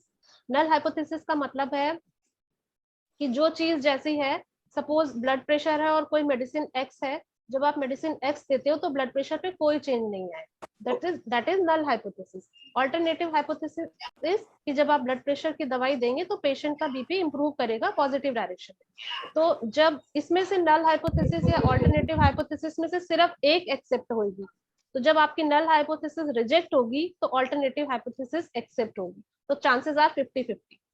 और कभी भी रिसर्च में अगर आपको नेगेटिव रिजल्ट भी मिल रहा है तो वो भी आपका रिसर्च है, तो उसको इस तरह नहीं लेना चाहिए कि हमारा काम ठीक से नहीं हुआ है। That is also research. Negative result मिला है बट आपको रिजल्ट तो मिला है, जो ये शो कर रहा है कि ये चीज इस पे इफेक्टिव नहीं है, या हो सकता है वो अलग तरह से काम कर रही हो, आपने कुछ अलग अप्रोच फॉलो किया है। तो क्या उस वक्त हम पैरामीटर चेंज कर सकते हैं? हाँ, आप बाद में पैरामीटर्स चेंज कर सकते हैं विद प्रॉपर लॉजिकल एक्सप्लेनेशन। और ये रिसर्च करने से जो है ये सारा जो एफर्ट्स लगता है, ये सारा जो चीज है, ये बनाने से सहयोग में क्या होगा? एक्चुअली मुझे ऐसा लगता है कि और लोगों को जोड़ने के लिए हम जो चीजें बताते हैं लोगों को, जब सहज योगा से जब उनको साइंटिफिक तरीके से बताएंगे तो उनको जुड़ने में आसानी होगी। क्योंकि आज तार्किक दिमाग है, जरा ज्यादा लोग आज सोचते हैं, तो जब उनको कुछ साइंटिफिकली एक्सप्लेन करो तो उनको ज्यादा अलर्टनेस के साथ वो ध्यान देते हैं। तो अगर आप रिसर्च से शुरू करेंगे, इवन जब मैं भी सहज योगा में आई थी तो पहले तो माँ ने मुझे अपना रियलाइजेशन दिया था एक बच्चे की तरह, लेकिन बाद में वो डिसकंटिन्यू हुआ। तो जब दोबारा से मैं आई सहज योगा में, तो एक मैंने साइंटिफिक आर्टिकल को देखा, उसी से अट्रैक्ट होके मैंने फिर पता किया उसके बारे में। और तो सहयोग यस तो इसलिए अगर आप सहज योगा को साइंटिफिकली एक्सप्लेन करेंगे तो लोगों को जोड़ने में उससे बहुत आसानी होगी। तो माँ का जो प्रचार प्रसार का माँ ने बोला है करने के लिए, तो उसमें हमें ये एज अ टूल हम यूज कर सकते हैं। तो सारे सवाल जवाब जो होते हैं लोगों से, जो ऑब्जेक्शंस आते हैं, इसे करने में आसानी होती है। कभी कभी Yes, ऐसे हो जाता है, जैसे हमने रिसर्च शुरू किया था उस वक्त इस तरह से था कि जो रिसर्चर्स थे उनका ही हमें सपोर्ट था, जो साइंस स्कॉलर्स थे, जो डॉक्टर्स जिन्होंने किए हैं, डॉक्टर्स वगैरह, उनका सपोर्ट था। लेकिन जो आम सहयोगी है उनके साथ हमें बहुत सारे मीटिंग्स करनी पड़ती थी, बहुत सारे, मतलब जैसे लोकल कलेक्टिविटी है, तो उनको हमें सारी चीजों को इन्फॉर्म करना पड़ता था, उनको बताना पड़ता था कि ये इस तरह से हमें ऐसे करना है। तो ये सारा चीज जो है करते वक्त बहुत सारे कॉन्फ्लिक्ट आते हैं, तो इससे कैसे मैनेज करते हैं? एक्चुअली मुझे लगता है वो बहुत ही गहरे डूबे हुए सहयोगी हैं, जिनको माँ के ध्यान के अलावा उन्हें कुछ मतलब नहीं होता। मतलब उन्हें लगता है कि बस माँ के चरणों में ही सब कुछ है। ऑब्वियसली माँ के चरणों में सब कुछ है, लेकिन माँ ने हमें ये भी बोला है कि बेटा आपको काम भी करना है। तो काम करने के लिए आपको लोगों से जुड़ना भी पड़ेगा। आप सहयोग लेके बैठ नहीं सकते, आपको फैलाना भी है। अगर आप बैठेंगे तो आपके पास ही सीमित रह जाएगा ना। तो फैलाने के लिए हमें जुड़ना पड़ेगा लोगों से। तो वो लोग एकदम विलीन है अपने ध्यान में, इसलिए वो डिस्टर्ब नहीं होना चाहते। मुझे तो यही समझ आया। Yes yes yes, great. आपने ये सारी चीजों को काफी टैक्टफुली हैंडल किया, और मैं सबसे रिक्वेस्ट करूंगा जो भी रिसर्च करना चाहते हैं कि ऑपोजिशन आएंगे, आपको उनके सवालों को जो है बिल्कुल बिल्कुल, एक क्योंकि डिवाइन तरीके से लेना है। हाँ, हमें माँ ने ये बोला है कि आपको किसी को हेट नहीं करना है, आप सबको प्यार करोगे। क्योंकि जो अपोजिशन भी दे रहा है ना, उसका भी एक लॉजिक है। तो उस लॉजिक को आपको फुलफिल करना पड़ेगा ना। आप उसके लॉजिक को सेटिस्फाई कर दोगे, अपोजिशन खत्म हो जाएगा। तो वो तो हम प्रेम की शक्ति से कर सकते हैं। माँ ने हमें बहुत दे रखी है। अगर कोई रिसर्च करना चाहता है, ठीक है, तो उसे क्या क्या स्किल होने चाहिए, उसे क्या क्या आना चाहिए बेसिक लेवल? एक्चुअली भैया इसके लिए ना पहले तो एक आपको बहुत डिटर्मिनेशन की जरूरत पड़ेगी, क्योंकि रिसर्च एक लॉन्ग टर्म एक्टिविटी है।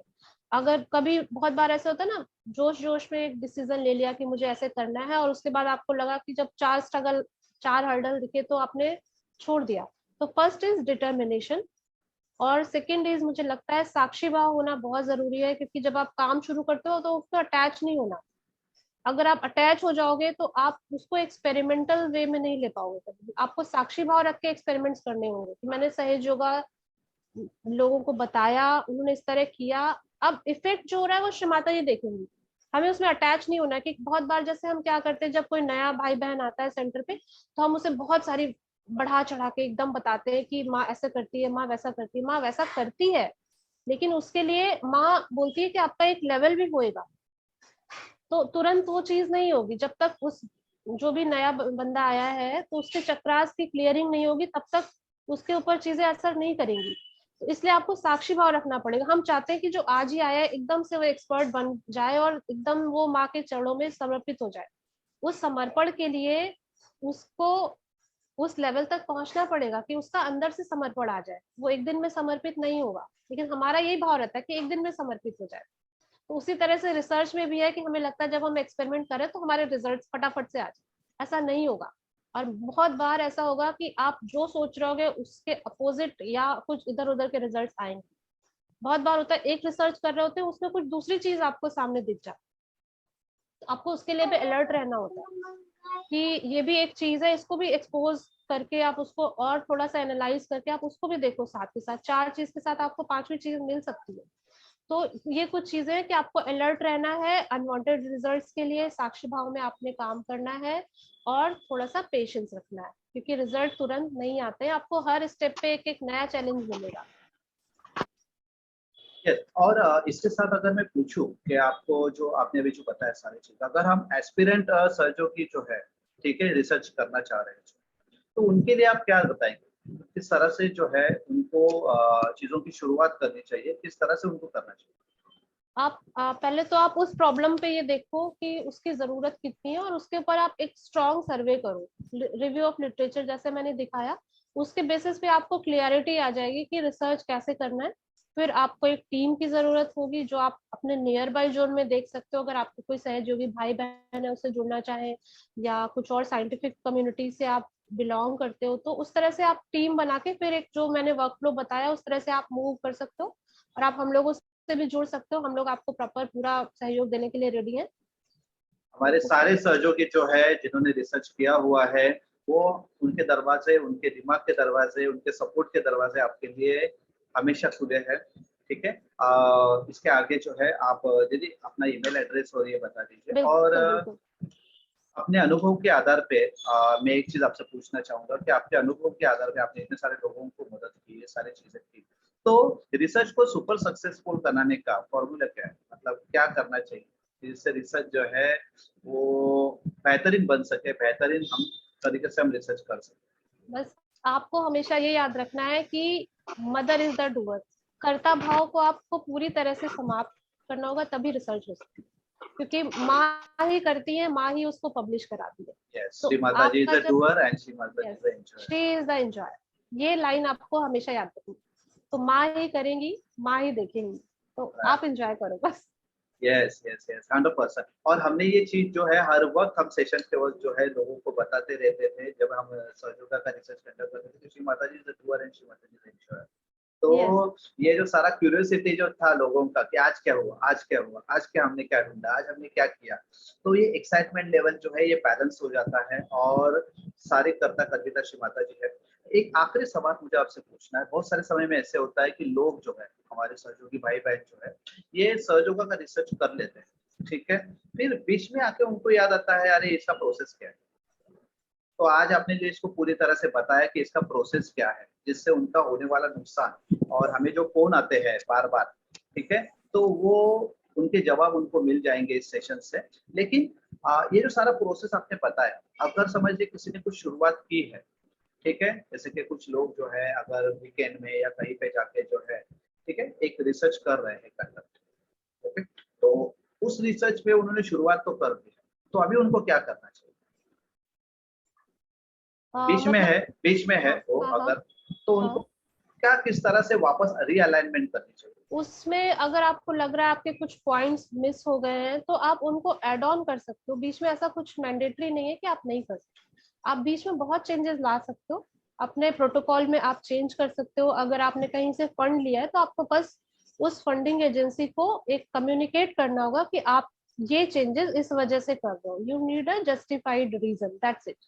तो आप वो कम्युनिकेशन के साथ अपने रिसर्च को मॉडिफाई कर, या कभी कभी होता है बीच में टाइम नहीं मिला, आप रुक जाता है कुछ कारण से, आप बीच में नहीं कर पाए, तो जब भी आप पब्लिकेशन पे जाओगे तो आप एक उसमें शॉर्ट ब्रीफ में दे सकते हो कि this could not be conducted for this period because of some reason, that's it. तो वो एक्सेप्टेबल, ऐसा कुछ डिफिकल्टी नहीं है। क्या हम रिसर्च हर चीज में कर सकते हैं?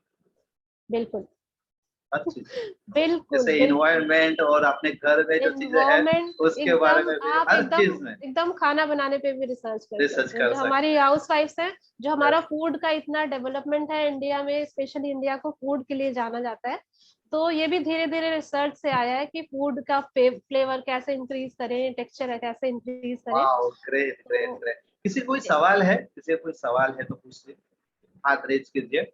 हम सिर्फ यहाँ पर 2 या 3 सवाल लेंगे और हम चाहते हैं कि जो सर्जो की है, हमने बहुत सारी चीजों को कवर अप करने की कोशिश की है, लेकिन आप अपने एस्पेक्ट को पूछ सकते हैं। जैसे हमारे साथ अभी यहाँ पर जुड़े हुए हैं ऋषि जी, ये जेजे हॉस्पिटल में जो है, ऋषिकेश अहिर है, ये जेजे हॉस्पिटल में एक क्लिनिकल ट्रायल का हिस्सा है। ये एक रिसर्च नहीं कंडक्ट कर रहे हैं, लेकिन ये एक क्लिनिकल ट्रायल का हिस्सा है। तो उसमें वो क्या चीजें ऐड कर सकते हैं जिससे वो इसको और बेहतर तरीके से अपने लिए कर सकते हैं? किसी क्लिनिकल ट्रायल में वो इन्वॉल्व है, क्लिनिकल ट्रायल में एज अ टीम मेंबर है वो। एज अ टीम मेंबर है।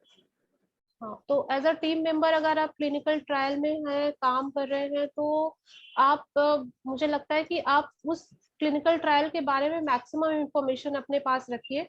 तो वो जो स्टडी कर रहे होंगे वो आपको बहुत आगे काम आने वाली, क्योंकि क्लिनिकल ट्रायल्स जो होते हैं हमारे इंडिया में स्पेशली, बहुत ही हार्डकोर रूल्स एंड रेगुलेशन है क्लिनिकल ट्रायल के लिए। कौन से फेज में ट्रायल है, सेफ्टी इश्यूज, पर्सनल उसका कॉन्फिडेंशियलिटी इश्यूज, तो आप उसका मैक्सिमम नॉलेज गेन करने की कोशिश करिए, सो दैट आप अपना जब पर्सनल अपना क्लिनिकल ट्रायल कंडक्ट करेंगे तो उसमें आपको ये चीजें बहुत हेल्पफुल होने वाली।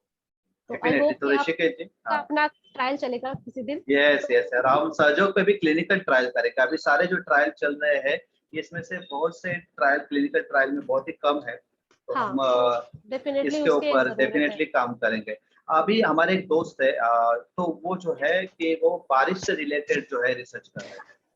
ठीक है, कि कुछ शहरों में कुछ गाँवों में बारिश कम होती है, तो उससे रिलेटेड रिसर्च कर रहे हैं। ओके। ठीक है, तो उसके बारे में जो है रिसर्च करते वक्त उन्हें कैसे काम करना चाहिए, उसके लिए कुछ गाइड करेंगे? तो बारिश में मतलब आप क्या देख रहे हो ये एग्जैक्टली मुझे नहीं पता है। अगर बारिश कम होती है इसके लिए। ओके, तो कम होती है तो आप इम्प्रूव करने के लिए पहले तो ये स्टडी करो कि पूरे अर्थ, पूरे ग्लोबल लेवल पे इस तरह की कंडीशंस कहाँ कहाँ पे है, और अगर कहीं इम्प्रूवमेंट आया है, कहीं लोगों ने बारिश की कम समस्या जो इनकी है उसको दूर करने के लिए क्या क्या आइडियाज उन्होंने इम्प्लीमेंट किए हैं, तो उसके साथ आप अपने सहज योगा मेडिटेशन को जोड़ के, या आप ऐसे भी कर सकते हो, दो छोटे छोटे रीजन आपने ले लिए, एक जगह पे आपने नॉर्मल जो मेथड्स है उससे इम्प्रूवमेंट करने की कोशिश की, और दूसरे रीजन में आपने सहज योगा के साथ, क्योंकि माँ बोलती है कि बादल को वाइब्रेशन देना, मतलब जब बारिश हो रही होती है तो आपको मेडिटेशन करना चाहिए, तो वो मेडिटेशन की जो चैतन्य है वो बारिश के साथ पूरी जगह फैलती है। तो आप एक मतलब कंपैरेटिव ब्रांच ले सकते हो, एक विदाउट मेडिटेशन, एक विद मेडिटेशन, और जनरल जो आपको प्रोटोकॉल्स फॉलो करने हैं इम्प्रूवमेंट के लिए, उसमें आप फिर कंपैरिजन करके एक अपना डेटा एनालिसिस करके आप कंक्लूड कर सकते हो कि किस तरह से सहज योगा से एडिशनल बेनिफिट मिल सकता है ये ड्राईनेस को, ड्राई एनवायरमेंट को दूर करने। किसी का कोई सवाल है ताकि हम सेशन को कंक्लूड कर सके? यहाँ पर जो है प्रियंका जी ने पूछा है कि वो एक मेडिसिन लेती है उनके डिप्रेशन के लिए, लेकिन ये डॉक्टर से रिलेटेड सेशन नहीं है। लेकिन इसके लिए आप मुझसे बाद में बात कर लीजिए, मैं आपको डिप्रेशन रिलेटेड हेल्प कर दूंगा। और कोई है जो हाँ सवाल पूछना चाहता है तो हैंड रेस करे, अदरवाइज जो है हम सेशन को कंक्लूड कर दें। शायद सभी के सवालों के जवाब मिल चुके हैं, किसी ने भी हैंड रेस नहीं किया है, तो यहाँ पर जो है हम सेशन को कंक्लूड करते हैं। यहाँ पर हम सेशन को कंक्लूड करते वक्त एक वीडियो प्ले करना चाहेंगे। दीदी आपका जो है ऑफ कर दीजिए। हाँ भैया, एक मिनट।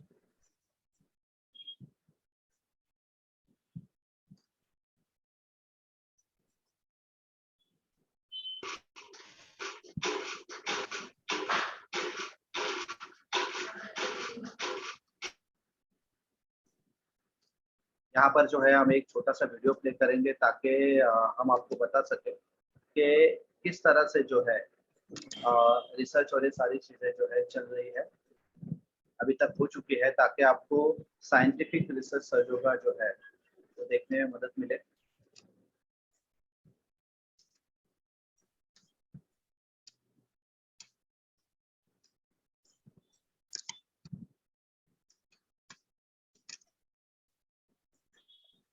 इसमें आपको वॉइस नहीं आएगी, लेकिन आप इसके व्यूज देख सकते हैं। और doctor Nisha, really thank you और आपने इतने आसानी से सारी चीजों को बता दिया। क्या यहाँ पर वीडियोस दिखाई दे रहे? नहीं भैया। नहीं दिखाई दे रहे? Okay, just a minute.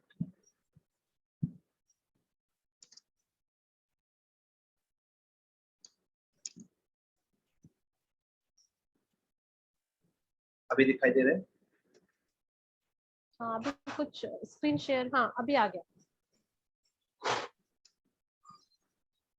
तो यहाँ पर जो है अगर आप देख पा रहे हैं तो हमारा स्पाइन से रिलेटेड जो है, यानी कि किस तरह से हमारे स्पाइन में ये सारी चीजें जो है रिसर्च से बताई गई है कि हमारे ब्रेन में किस तरह से काम होता है, हमारी नर्वस सिस्टम जो है ये किस तरह से काम करती है, ये सारी चीजें सर्जों के माध्यम से बताई गई है।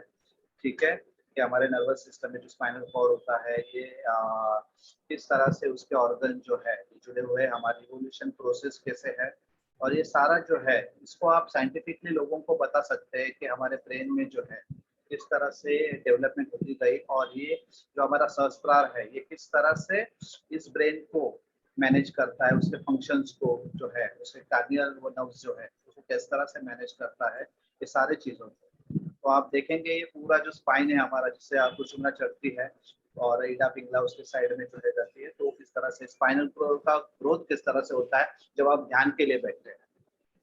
ठीक है, तो वो किस तरह से स्ट्रेट हो जाती है, उसमें जो भी कुछ नर्व्स है वो किस तरह से काम करते हैं, ये सारी चीजें जो है रिसर्च से बताई गई। और ये आप भी आसानी से बता सकते हैं, ये आप बता सकते हैं कि किस तरह का फंक्शन जो है, किस तरह का ऑर्गन किस तरह के चक्र के साथ रिलेटेड है। ये सारी चीजें आप जो है लेफ्ट और राइट साइड की पैरासिम्पैथेटिक, सेंट्रल चैनल, सिंपैथेटिक जो है ये किस तरह से काम करती है, ये ईगो सुपर ईगो किस तरह से डेवलप होता है और ये इसके एक्सेस कैसे बनाता है। ठीक है, ब्रेन के फंक्शन जो है इसमें किस तरह से कॉलोन रेडिटा, लिम्बिक एरिया जो सहस्त्रार है वो एग्जैक्टली कहाँ पर है। ठीक है, तो ये सारी चीजें जो है आप आसानी से लोगों को बता सकते हैं।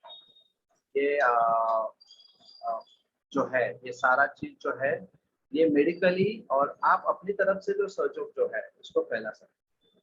तो यहाँ पर जो है हम इस सेशन को जो है कंक्लूड करते हैं। ये वीडियो को देखने के बाद हम जो डीएटी को मानते हैं, सारे डीएटीज आप जिस मंदिर में जाते हो तो वहां पर भी आप देख सकते हो कि किस तरह से जो है हम जब नेपाल गए थे तो हमने नेपाल में देखा था कि बुद्ध की 3 मूर्तियां थी, और जो सेंटर के बुद्ध जो थे, बुद्ध भगवान जो थे वो सुषुम्ना में थे, लेफ्ट वाले थे वो भैरव के स्वरूप में थे, और राइट वाले जो थे वो ज्ञान के लेवल में थे। तो ये इस तरह से जो है हर चीज आप लोगों को, अगर आप जहाँ पर भी जाते हो, जिस मंदिर में जाते हो, जहाँ पर जाते हो, आप अपने लेवल पे रिसर्च कर सकते हो। आपको जरूरत नहीं हर वक्त जो है आपको साइंटिफिकली बताना है, आपको हर वक्त जो है आराम से ये सारी चीजें आपके पास डेटा समझने के आसान भाषा में लिखा हुआ है, इसको आप अगर नहीं समझा सकते तो लोगों को उस तरह से बता सकते हो जिस तरह से आप हर चीज को देखते हैं, ताकि ये रिसर्च के भाव से हम लोगों को बता सकें। आप पेड़ों पे, जैसे हमने पिछले बार सर्च कृषि का सेशन लिया था, तो आप पेड़ों से रिलेटेड रिसर्च कर सकते हो। आप अगर क्लिनिकल रिसर्च में हो तो आप सेल, उसके जो प्रोटीन्स है, रिसेप्टर्स है, उसके बारे में कर सकते हो। अगर कोई डीएनए मॉलिक्यूल्स पे काम कर रहा है तो उस तरह से जो है वो उस पे रिसर्च कर सकता है। हर कोई जो है सहयोग में रिसर्च कर सकता है। बस आपको यही बताने की हमारी कोशिश थी। Doctor Nisha, really thank you. ज्ञान जो है ये हमेशा जो है एक आदिशक्ति और परमपिता जो हमारे है श्री महादेव सदाशिव, उनसे हमें ये सारा ज्ञान हमारे अंदर आता है, और ये सारे चक्र जो है ये ज्ञान श्री माता जी के चरणों से हमारी तरफ बह रहा है। और आपने उस ज्ञान को आज रिसर्च के फॉर्मेट में कैसे बनाना है बताया, इसके लिए really thank you. God bless. जय श्री माता जी। श्री माता जी। थैंक यू भैया। जय श्री माता जी। जय श्री माता जी। जय श्री जय श्री माता जी, एक मिनट जय बात श्री कर माता जी। सकते हैं? हाँ, यस यस यस, आप पूछिए, आप कुछ पूछना चाह रहे हैं, पूछिए। हाँ हाँ हाँ, मैं दिनेश नारंग हूँ, दिल्ली से Yes. बोल रहा हूँ। बोलिए। मैं ये डॉक्टर निशा का नंबर आप कह रहे थे ना, जरा शेयर कर देंगे, कोई क्वेरी डॉक्टर होगी निशा तो। सर, हम जो है ना ईमेल एड्रेस उनका हमने शेयर किया हुआ है, डॉक्टर निशा का microcanp@gmail.com, ठीक है, और सहज.research@gmail.com। वो स्क्रीन हम आपको वापस दिखा देते हैं, ठीक है, आप उस स्क्रीन एक बार वापस दिखा दीजिए, ताकि लोग जो है ये ईमेल एड्रेस जो है इस पे आपकी क्वेरी या आपके जो चीजें हैं जो आप पूछना चाह रहे हैं, आप इसे लिख लीजिए। अच्छा, हमारे पास जो है सहयोगी रिसर्चर्स की पूरी टीम है। यस, ठीक है। और कोई है जो बात करना चाह रहा है? ऋषिकेश, हाँ यस, ऋषिकेश जी, आपका जो है क्लिनिकल ट्रायल जो है इसके बारे में हमने बात की थी, तो ऋषिकेश जी बोलिए आप। हाँ, जैसे कि मैंने बताया कि वो जेजे हॉस्पिटल में मेरा एक as a part clinical trial का एक पार्ट हुआ है।